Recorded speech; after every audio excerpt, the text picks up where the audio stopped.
Business updates చూద్దాం. దేశీయ stock మార్కెట్లు లాభాలు ప్రారంభమయ్యాయి. సెన్సెక్స్ నిఫ్టీ లాభాలు ట్రేడ్ అవుతున్నాయి. Shriram Finance, ITC, HCL Tech, Hero Motor Corporation, Wipro షేర్లు లాభాలు కొనసాగుతుండగా Titan company, HUL, ONGC, Britannia, Maruti Suzuki షేర్లు నష్టాల్లో ట్రేడ్ అవుతున్నాయి. ఇక ఈ రోజు మార్కెట్స్ పై వారి విశ్లేషణ తెలియజేసేందుకు బిజినెస్ అనలిస్ట్ వివేక ప్రసాద్ గారు లైవ్ లో సిద్ధంగా ఉన్నారు. Good morning sir.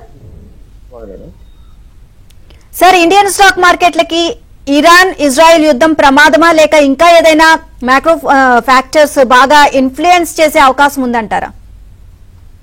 Iran Israel factor మూలంగా క్రూడ్ ఆయిల్ రేట్లు పెరగడం అనేది గ్యారంటీగా జరుగుతుంది కాబట్టి అది కొద్ది గొప్ప ఇన్ఫ్లుయెన్స్ చేయకపోతే కొద్ది గొప్ప కాదు, కొద్ది సిగ్నిఫికెంట్ గానే ఇన్ఫ్లుయెన్స్ చేస్తుంది. ఆ ప్రమాదం ఆల్రెడీ కనపడుతుంది.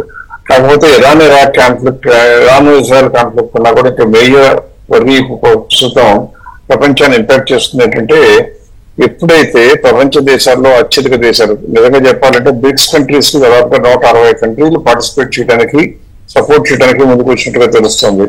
వీళ్ళందరూ కలిపి ఏం చేస్తున్నారంటే ప్రపంచ వ్యాప్తంగా ఉన్నటువంటి ఈక్విటీ మార్కెట్లైనా, రియల్ ఎస్టేట్ రేటు పెరగాలి అంటే మన దేశము, మన రాష్ట్రము, మన నగరం గురించి కాదు, ప్రపంచ వ్యాప్తంగా ఉన్న రియల్ ఎస్టేట్ రేట్లు కానీ, ఈక్విటీస్ కానీ పెరగాలి అంటే జరగవలసింది ఏంటంటే మనీ సప్లై పెరగాలి. ఆ మనీ సప్లై పెరగాలి అంటే ఒక పరిమితికి లోబడి కాకుండా ఇష్టం వచ్చినట్టుగా ఎవరికి సంబంధించిన వాళ్ళు ఏ దేశానికి సంబంధించిన ఆ దేశం ప్రింట్ చేసుకుంటూ పోతే చాలా ఇంపాక్ట్ పడుతుంది. ఉదాహరణకు అమెరికా ఏం చేసిందంటే తన డాలర్లను విపరీతంగా ప్రింట్ చేసి ప్రపంచం మొత్తం పంచిపెట్టడంతో మన దేశంలో కానీ మిగతా దేశాల్లో కానీ ఆ డాలర్లను తెచ్చుకుని మన రిజర్వ్ బ్యాంక్ లో పెట్టుకుని దానికి సరిపడా రూపాయలను, యువాన్లో మార్కెట్ లో రిలీజ్ చేయడంతో ప్రతి దేశంలో కూడా మనీ సప్లై పెరిగి ముబ్బడిగా పెరిగిపోవడంతో ఆస్తుల రేట్లు పెరిగాయి. ఇప్పుడు ఈ కంట్రీస్ అన్ని కలిపి ఆలోచిస్తున్నటువంటి పరిణితి ఏంటంటే ఇలా డాలరైజేషన్, ఎందుకంటే వాడు అదుపు తప్పి చేస్తున్నారు కాబట్టి అమెరికా ప్రాబల్యం తగ్గించాలనే ఉద్దేశంతో డాలర్ ని తగ్గించి ఆల్టర్నేటివ్ కరెన్సీస్ తెద్దాము అనుకుంటున్నారు. అలా కనుక చేయాలి అంటే అందరూ కూడా ఇష్టం వచ్చినట్టు ప్రింట్ చేయడం కాకుండా బంగారం నిల్వలు రిజర్వ్ బ్యాంక్ దగ్గర పెట్టి దానికి అనుగుణంగానే ప్రింట్ చేయాలి. 1977 కు ముందు అలాగే ఉండేది. అలా చేయాలి అనేటువంటి దాని మీద డిస్కషన్ జరుగుతుంది. అది కనుక జరిగి వాస్తవ రూపం దాలిస్తే డాలర్ కుప్పకూలటం ఖాయం. డాలర్ కనుక కుప్పకూలితే అనేక దేశాలు, అంటే ఎన్నో దేశాల్లో వాళ్ళ లోకల్ కరెన్సీ కన్నా డాలర్లు ఎక్కువ ఒప్పుకుంటూ ఉంటారు. ఆ దేశాల్లో దెబ్బతింటం ఖాయం. రియల్ ఎస్టేట్, ఈక్విటీస్ కూడా ఖచ్చితంగా దెబ్బతింటం కూడా ఖాయం. అయితే ఇన్నిటి మధ్యన భారతదేశానికి ఇబ్బంది ఉంటుందా అంటే ప్రపంచ దేశాలన్నిటికీ వచ్చిన ఇబ్బంది మనకే వస్తుంది, కానీ మిగతా వాళ్ళకన్నా మనకు తక్కువ ఉండటానికి కారణం ఏంటంటే మనకి మెయిన్ కన్సంప్షన్ లెడ్ ఎకానమీ కాబట్టి మనకి అడ్వాంటేజ్ ఉంటుంది. పైగా ఈ బ్రిక్స్ కంట్రీస్ లో మొట్టమొదటి చైనా ఉంది, చైనా తర్వాత గ్యారంటీగా ఇండియా కూడా ఉంది.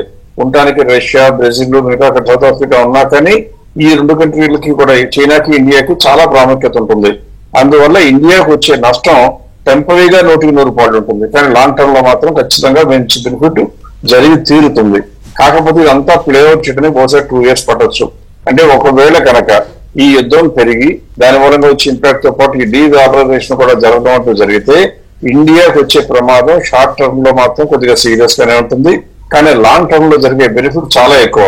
అందువల్ల మన ప్రోగ్రామ్ చూసే సీరియస్ ఇన్వెస్టర్లు, ట్రేడర్లు, స్పెక్యులేటర్ల గురించి చెప్పడం లేదు, సీరియస్ ఇన్వెస్టర్లు మాత్రం అటువంటి అవకాశం వస్తే ఎగిరి గంతు వేసి కొనుక్కోవాల్సిన సమయం రాబోతుంది. వస్తే జరిగితే బహుశా ఇది వెంటనే జరగదు, 6 నెలల నుంచి 1 year 2 years కూడా పట్టొచ్చు, కానీ ఖచ్చితంగా ఆ దిశగా ప్రయత్నాలు ముమ్మరంగా జరుగుతున్నాయి. అందుకే ఇండియాకి చైనాకు మధ్యన బోర్డర్ డిస్ప్యూట్స్ కూడా సెటిల్ అయ్యే అవకాశం బాగా కనపడుతుంది. సార్, మన బిజినెస్ ప్రోగ్రామ్ లో మీరు ఎక్కువ సార్లు కంపెనీ షేర్ల ధరలు ప్రభావితం కావడానికి లాంగ్ టర్మ్ లో ఆ కంపెనీల పనితీరు, అలాగే అవి డిక్లేర్ చేసిన రిజల్ట్స్ కారణమని చెప్తూ ఉంటారు. సో ఈ విషయానికి సంబంధించి సార్ ప్రేక్షకులకు ఇంకా కొద్దిగా స్పష్టత ఇవ్వచ్చు అంటారా? ఇవ్వచ్చు అంటారా అనే కన్నా ఖచ్చితంగా ఇవ్వాలండి. ఎందుకంటే ప్రతి ఒక్క ఇన్వెస్టర్ కి మనసులో నాటుకోవాల్సినటువంటి అభిప్రాయం ఏంటంటే మనం షేర్లు కొనడానికి నిన్న పెరిగిన షేర్ వాళ్ళు తగ్గింది కాబట్టి కొంటాం అనుకోవటం, లేకపోతే టీవీలో నాలాంటి వాళ్ళు ఇంకొకళ్ళు కొంతమంది పస ఉన్నవాళ్ళు, కొంతమంది పస లేని వాళ్ళు కూడా నోటుకు వచ్చిన కంపెనీ పేర్లు చెప్పడం, వాళ్ళు ఎవరు ఆ కంపెనీ కొనుక్కోకపోవచ్చు అని చెప్తా ఉంటారు. ఎక్కువ మంది చెప్పింది కొనుక్కున్నామని సాధారణ ఇన్వెస్టర్లు మోసపోతూ కొద్దిగా గొప్ప పొరపాటు చేస్తూ ఉంటారు. అలా జరగకుండా ఉండాలి అంటే న్యూస్ ఎప్పుడు తాత్కాలికం. ఇరాన్ ఇజ్రాయెల్ వారైనా, మార్కెట్ మనకి ఇండియాలో ఉన్న ఎన్పిసి కమిటీ రిజర్వ్ బ్యాంక్ రేట్లు తగ్గించినా ఇవన్నీ కూడా ఎక్కువ రోజులు ఉండవు. న్యూస్ వచ్చిన తర్వాత వారం రోజులు, 4 రోజుల లోపల ఈ రోజులంతా ప్లేఅవుట్ అయిపోతుంది. లాంగ్ రన్ లో అందరూ మళ్ళీ చూసేది. ఉదాహరణకి మనమే కనుక 5 ఏళ్ల క్రితం మార్కెట్ లో ఏం జరిగిందని చూడాలంటే అప్పుడులో రిజల్ట్స్ ఎట్లా ఉన్నాయి, రేట్లు ఎట్లా పెరిగాయని చూస్తాం. కానీ అప్పుడులో న్యూస్ ఏమొచ్చింది అనేది ఎవరికి గుర్తుండదు. అందువల్ల న్యూస్ ప్రభావం తాత్కాలికం, రిజల్ట్ ప్రభావం ఖచ్చితంగా దీర్ఘకాలం కాదు, పర్మనెంట్ అని కూడా చెప్పాలి. అందువల్ల వాళ్ళు నేను ఏం చేస్తానంటే ఒకసారి మన ఇన్వెస్టర్లందరికీ చూపించడానికి వీలుగా ఎందుకు మిడ్ క్యాప్ ఏమో వెల్త్ క్రియేషన్ కి, లార్జ్ క్యాప్ ఏమో వెల్త్ ప్రిజర్వేషన్ కు ఉపయోగపడడానికి వీలుగా చూడడానికి వీలుగా నేను ఒక 3 రకాల ప్రెజెంటేషన్స్ స్లైడ్స్ చూపించబోతున్నాను.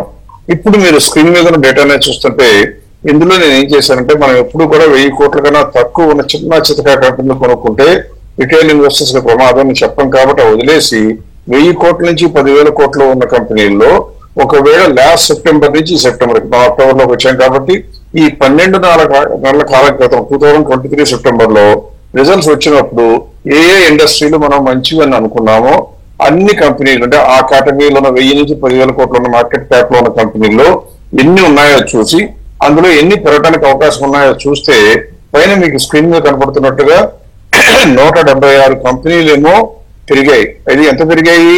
2023 సెప్టెంబర్ లో రిజల్ట్స్ ఆధారంగా మనం ఫెయిర్ వాల్యూ ఎంత అనుకున్నామో అందులో 176 కంపెనీలు పెరిగితే 128 కంపెనీలు మాత్రమే చేరలేకపోయాయి. అంటే అర్థం ఏంటి? చిన్న కంపెనీల్లో మనం అనుకున్న మార్కెట్ క్యాప్ చేరడానికి అవకాశాలు బాగా ఎక్కువ ఉంటాయి.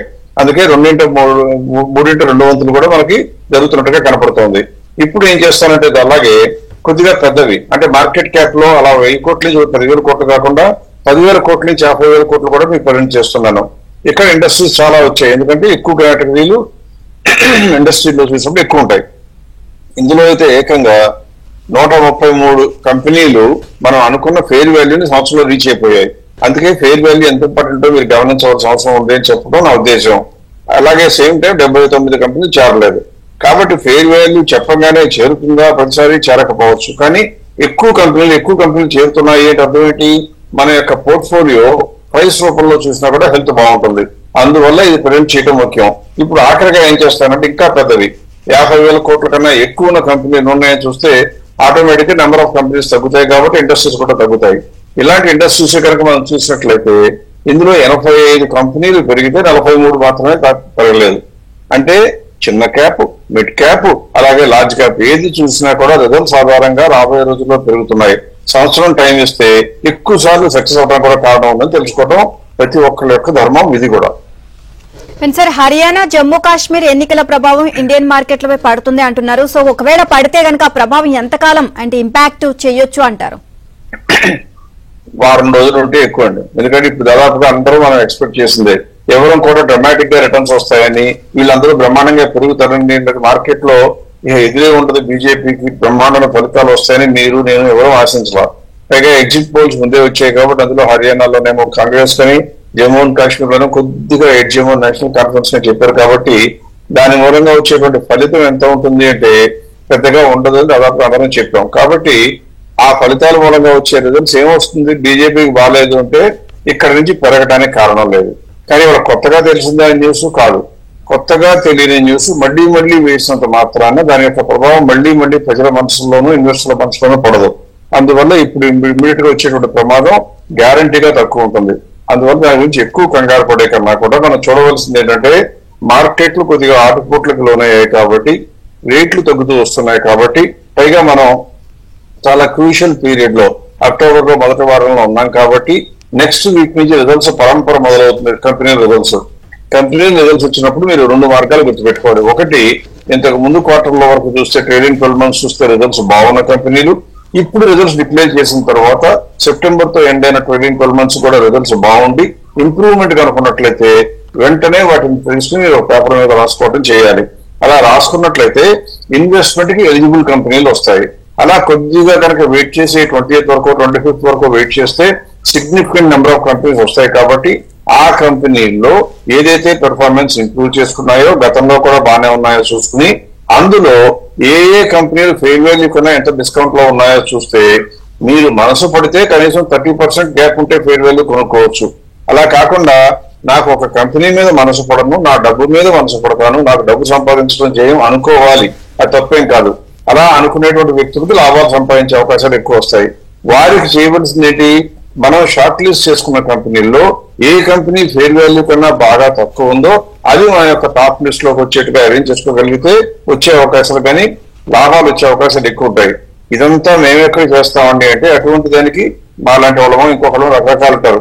ఒక్కొక్కళ్ళు అప్రోచ్ ఒకటి అవ్వచ్చు, కానీ స్థూలంగా రిజల్ట్స్ ఆధారంగా చేసుకుంటే ఇంతకు ముందు ఈ రోజే మనం చర్చించినట్లుగా అనేక కంపెనీలు ఫెయిర్ వాల్యూ రీచ్ అవడానికి ఇబ్బంది లేకుండా పెరుగుతున్నాయని తెలుస్తుంది. కాబట్టి మనం చేయవలసిన పని మన బాగు కోసం మన యొక్క పర్సు బాగుండాలి అనుకుంటే 100కి 100 ఫండమెంటల్స్ ప్రకారం బాగున్న కంపెనీలు షార్ట్ లిస్ట్ చేసి వెంటనే కొనడం కాదు, షార్ట్ లిస్ట్ చేసిన వాటిలో ఏ కంపెనీ అనుకున్న రేటు కన్నా కావాల్సిన రేటు కన్నా బాగా తక్కువ ఉందో కొనుక్కోవటం ప్రతి ఇన్వెస్టర్ విధిగా చేయవలసిన పని.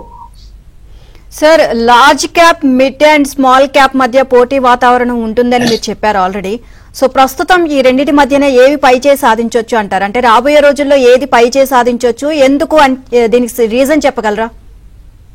ఎప్పుడు ఒకటేదమ్మా, లార్జ్ అండ్ మిడ్ క్యాప్ అంటే అర్థం ఏంటంటే కొన్ని రోజులు లార్జ్ క్యాప్ బాగుంటాయి. ఎప్పుడు బాగుంటాయి లార్జ్ క్యాప్? బాగుంటాయి అంటే అర్థం ఏంటంటే రిలేటివ్ గా రెండింటినీ కంపేర్ చేసినప్పుడు మీరు కనుక 5 దెబ్బలు తింటే నేను 3 దెబ్బలే తింటే నేను బాగున్నట్లు లెక్క. అలా ఉండాలి మార్కెట్ లో వాతావరణం. అంతేకాని ఎప్పుడు కూడా లాభాలే మాట్లాడతాను, నష్టాల గురించి మాట్లాడను, ఏది ఎక్కువ లాభం వచ్చిందో చెప్పండి అంటే మంచిదని కాదు. అది ఆ రోజుకు కొద్దిగా గొప్ప అదృష్టవశాత్తు బాగున్నట్లు లెక్క.